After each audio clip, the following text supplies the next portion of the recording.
Olá pessoal, comandante Leonardo Matos aqui, Conexão Geo número 289, sexta-feira, 7 de junho de 2024, trazendo a síntese da geopolítica da semana.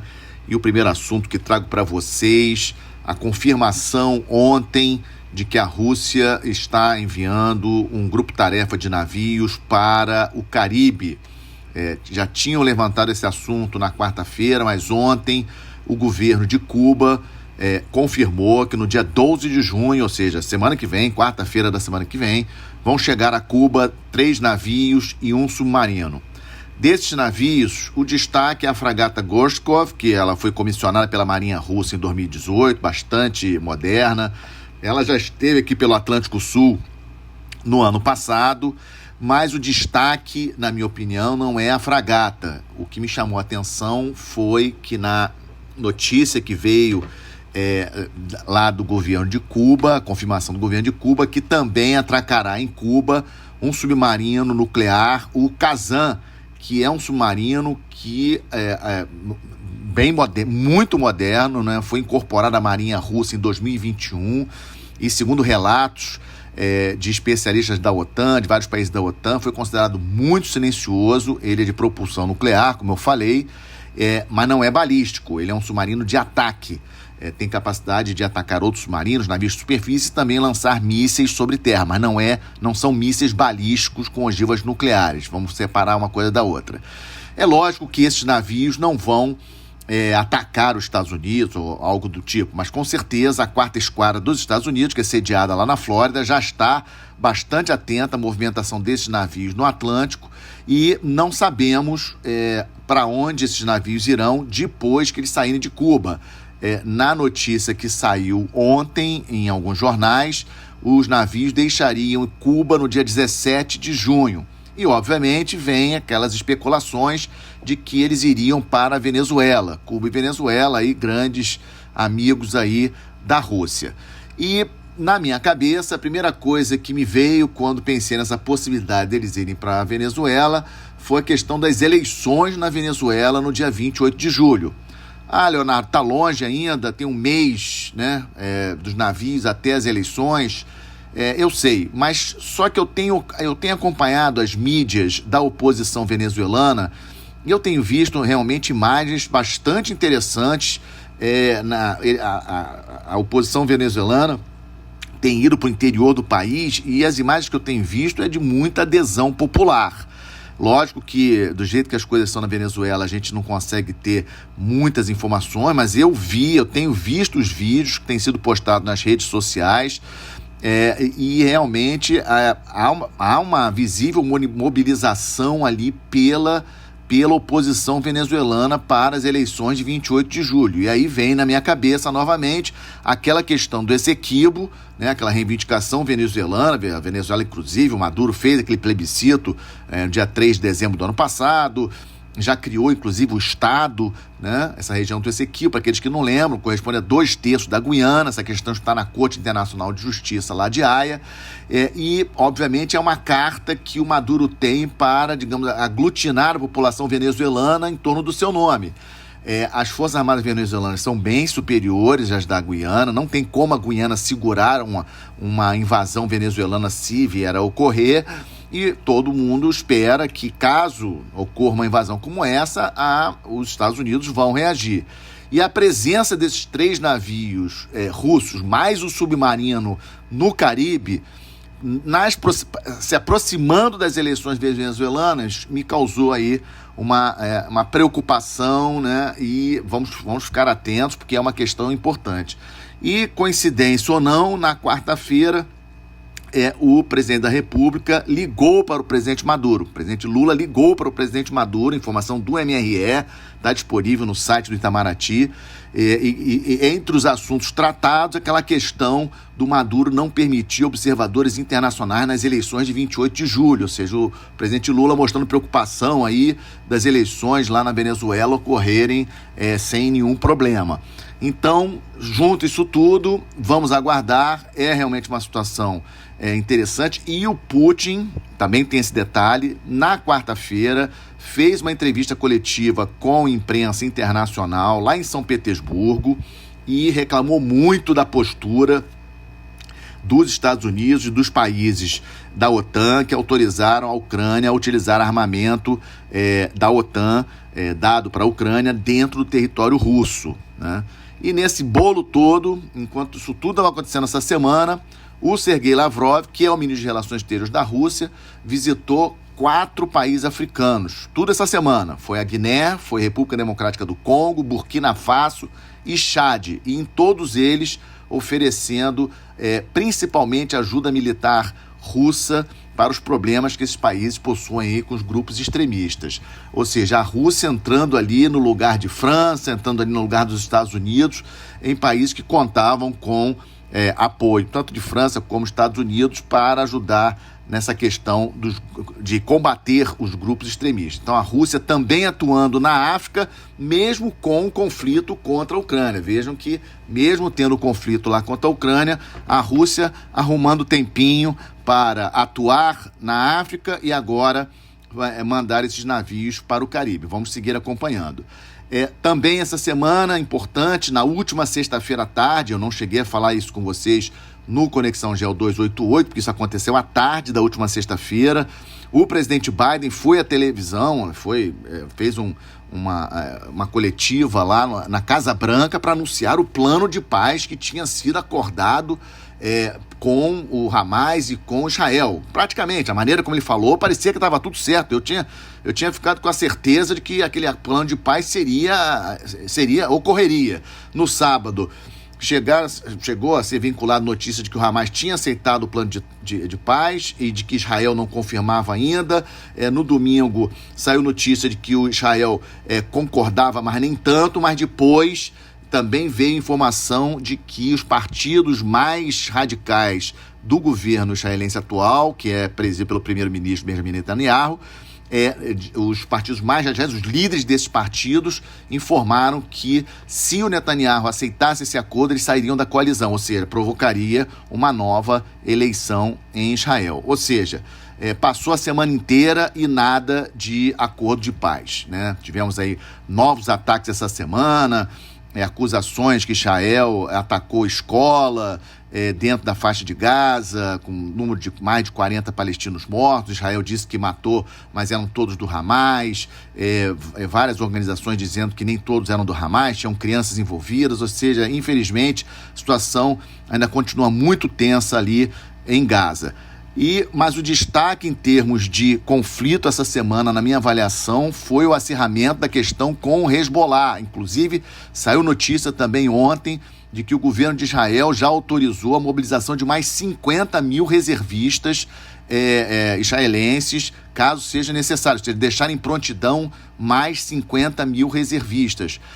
Tudo leva a crer que realmente vai ter alguma ofensiva de maior envergadura ao norte de Israel ali, contra o Hezbollah. Lembrando, o Hezbollah, aquele grupo que é grupo político, mas também armado lá no Líbano, xiita, super apoiado pelo Irã e muito mais armado do que o Hamas. Então, nós já tínhamos conversado sobre isso aí várias vezes, aquela questão de que o Netanyahu não vai querer largar o poder, né? Tem muito medo aí de um julgamento sobre o que aconteceu no dia 7 de outubro, como que o governo de Israel permitiu aquele ataque do Hamas no dia 7 de outubro, e o Netanyahu, então, esticando, digamos assim, esse estado de guerra de Israel o máximo possível, talvez esperando aí a vitória do seu amigo Trump lá nos Estados Unidos para ele poder ter essa cobertura. Inclusive, essa semana também saiu uma entrevista do presidente Biden para a revista Time, que ele diz claramente de que acredita que o primeiro-ministro Benjamin Netanyahu está continuando essa guerra em Gaza para permanecer no poder. Está escrito na entrevista da Time, né? Eu já tinha falado isso para vocês antes também. Ou seja, situação muito complexa. E para que querem a última coisa para complicar, o Congresso americano, especialmente a Câmara dos Deputados, que é comandada pelos republicanos, conseguiu a maioria suficiente para fazer um convite para o primeiro-ministro Benjamin Netanyahu falar numa sessão conjunta do Congresso. Vejam só que saia curta para o Biden, para o governo de uma maneira geral, com todos esses protestos que têm ocorrido nos Estados Unidos, agora melhorou um pouco em função das férias lá nas universidades americanas, mas um desgaste muito grande o Netanyahu fazer esse pronunciamento na sessão conjunta do Congresso dos Estados Unidos. Não tem data ainda, muita gente diz que vai ter um boicote grande por parte do Partido Democrata, embora alguns democratas tenham apoiado essa sessão conjunta, então vamos seguir acompanhando. Também essa semana, muitas eleições pelo mundo, uma síntese aqui para vocês. Na África do Sul, o tradicional partido ANC, que era o partido de Nelson Mandela, venceu, mas não conquistou a maioria, conseguiu 40% apenas dos assentos no parlamento sul-africano, que tem 400 assentos, 400 cadeiras, e é o parlamento sul-africano que escolhe o presidente, né? O presidente da República ele não é escolhido por voto popular direto, ele é escolhido pelo parlamento. Então, nas próximas semanas, o ANC vai ter que fechar a aliança com outros partidos para ter a maioria e confirmar o Cyril Ramaphosa em seu segundo mandato, que também tem esse detalhe, tem essa limitação de 2 mandatos lá na África do Sul. É uma fragilidade para o principal partido da ANC, o ANC nunca teve essa fragilidade no Congresso sul-africano, vamos seguir acompanhando. No México, como nós já tínhamos previsto, a primeira presidente vai assumir o país, a Claudia Sheinbaum, de 61 anos, vai assumir a presidência do México no dia 1º de outubro. Ela é muito ligada ao presidente López Obrador, o atual presidente, ela foi secretária do presidente López Obrador quando ele era prefeito da cidade do México. A Cláudia foi prefeita da cidade do México, tem um perfil mais técnico do que o López Obrador. Ela tem um currículo acadêmico aí respeitável, inclusive com passagem pela Universidade de Berkeley, na Califórnia. E, assim, vamos aguardar. Na prática, uma coisa é campanha, né, que ela era obrigada a ficar muito alinhada com o López Obrador, que era o seu padrinho. Vamos ver se depois do dia 1º de outubro, qual é a Cláudia que aparece, né? Como é que é a presidente Cláudia? Muitos desafios, né? Um recorde de mortos de candidatos lá no México, 36, saiu uma reportagem da Reuters na última sexta-feira, 37 candidatos a várias posições nas eleições do México foram assassinados antes das eleições. E para vocês terem uma ideia, no dia seguinte, uma prefeita de uma cidade lá do México também foi assassinada. Ou seja, o México tem esse problema muito sério de violência, narcotráfico. E mais em termos econômicos, o México se beneficiando dessa situação aí, dessa guerra comercial entre Estados Unidos e China. O México, ano passado, 2023, se tornou o maior exportador para os Estados Unidos.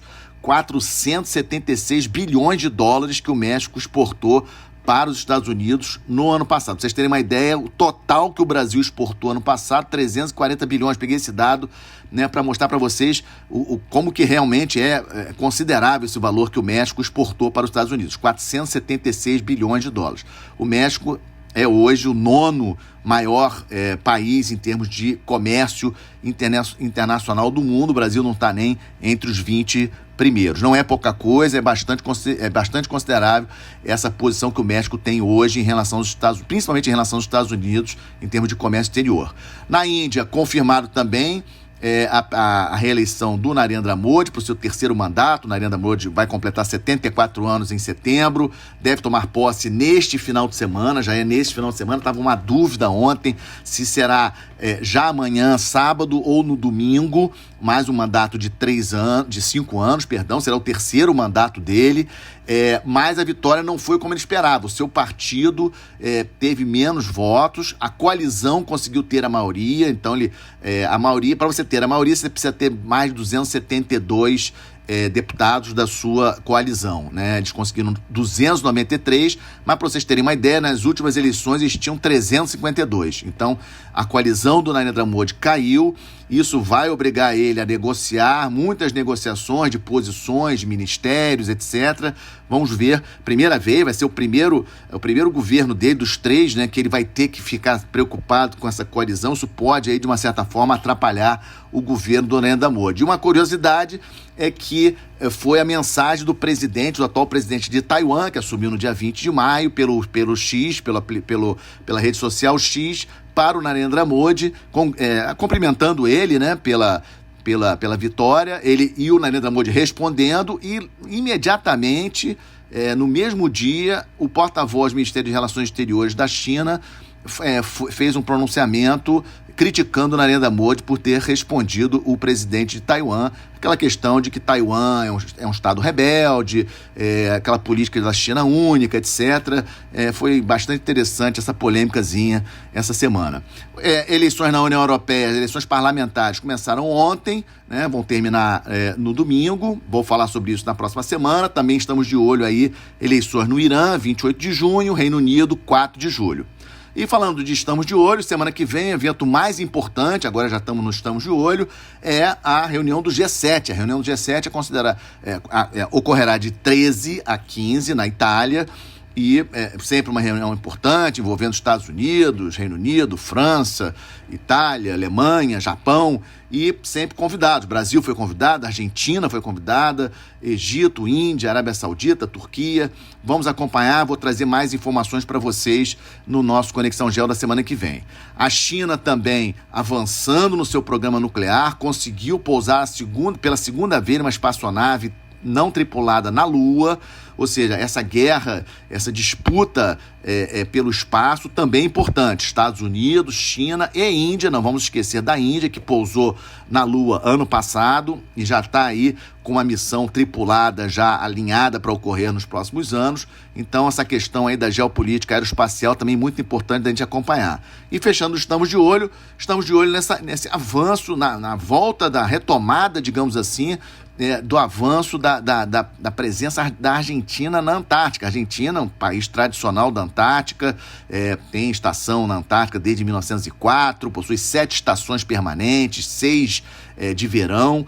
E a novidade é que uma aeronave da Força Aérea Argentina pousou na nova base da Ilha Petrel. É uma outra base e que está sendo construída uma pista de pouso para aeronaves, né, de asa fixa lá. A Argentina operava a base de Marambio, é uma outra base que tem pista de pouso. Isso é muito importante, faz muita diferença para a logística dos países que possuem pista. Para vocês terem uma ideia, o Brasil não possui, o Brasil depende da pista da base chilena, que fica na mesma ilha onde está a nossa base, a base Comandante Ferraz. Na mesma ilha onde nós estamos, tem uma base do Chile que tem uma pista. Essa dependência é uma limitação do Programa Antártico Brasileiro. E a Argentina, com todos esses problemas econômicos que a gente sabe que a Argentina tem, a Argentina agora teve o primeiro pouso já nessa base de Petrel, mostrando aí que a Argentina não abre mão da sua presença na Antártica. E aí vamos fechar aí o nosso Conexão 289 com boas notícias. E aí, mais uma vez, trago para vocês duas novidades, duas boas notícias em relação à presença dos navios da Marinha do Brasil no exterior. Primeiro, a Operação Caribex 2024, navio patrulha Bracuí do Grupamento de Patrulha Naval do Norte, realizou essa comissão, né, que nós chamamos de Caribex 2024, com exercícios com a Marinha Francesa na Guiana Francesa e também com a Marinha do Suriname, né, 2 países vizinhos. A Guiana Francesa é um território, é um estado, na verdade, da França, né? É sempre bom a gente lembrar que nós temos fronteira terrestre com a França. A Guiana Francesa ela é muito importante não só pelos franceses, mas também para a Europa, porque lá tem o centro de lançamento de foguetes de Kourou. Então, digamos assim, é estratégico para a Europa, né, a Guiana Francesa. Então o Bracuí fez vários exercícios, recebeu a bordo várias autoridades tanto da Guiana Francesa como do Suriname, marcando presença do Brasil ali, né, no Caribe. E a outra boa notícia, durante a Guinex 2024, que está sendo feita pelo navio Patrulha Oceânico APA, uma ótima notícia, a participação do APA na celebração dos 68 anos da Marinha da Nigéria. Eu estou chamando a atenção disso para vocês, porque não é um país qualquer. A Nigéria é a maior população da África, vai ser a 3ª maior população do planeta até 2050, está ali junto com a África do Sul e Egito, como a maior economia da África também. Ou seja, não tenha dúvida da importância da Nigéria quando a gente fala de África. Então, para vocês terem uma ideia, o nosso navio participou de 2, 3 dias de exercícios com a Marinha da Nigéria. Praticamente, eu vi aqui nas notícias da imprensa nigeriana, acho que todos os navios da Marinha da Nigéria cerca de 11 navios, foram ao mar para esses exercícios. Então, o APA participou desses exercícios e com um detalhe interessante, junto com um navio de Camarões e uma fragata da China. Atenção para isso, uma fragata da China veio somente para participar, para prestigiar os 68 anos da Marinha nigeriana. Vejam a visão aí, a preocupação da China em diplomacia naval, em usar a sua marinha também para diplomacia naval, bastante interessante. E eu achei importante, então, chamar a atenção de vocês dessa exitosa participação do APA essa semana durante a Guinex 2024, que é onde nós mandamos nossos navios fazer vários exercícios com as marinhas daquela região. O APA agora está indo para Guiné-Bissau para realizar exercícios com a marinha de Guiné-Bissau, mas esse exercício agora com a marinha da Nigéria achei muito importante, foi bastante significativo nós estarmos lá e ao lado da marinha chinesa, de uma fragata chinesa, então quis trazer essa aí como uma boa notícia, encerrando mais esse Conexão Geo, agradecendo aí a audiência de vocês. Se vocês ainda não seguem o canal, seguem lá no YouTube, compartilhem com seus amigos, ajudem a divulgar. Tenham um excelente final de semana, uma boa semana, até a próxima sexta-feira. Muito obrigado.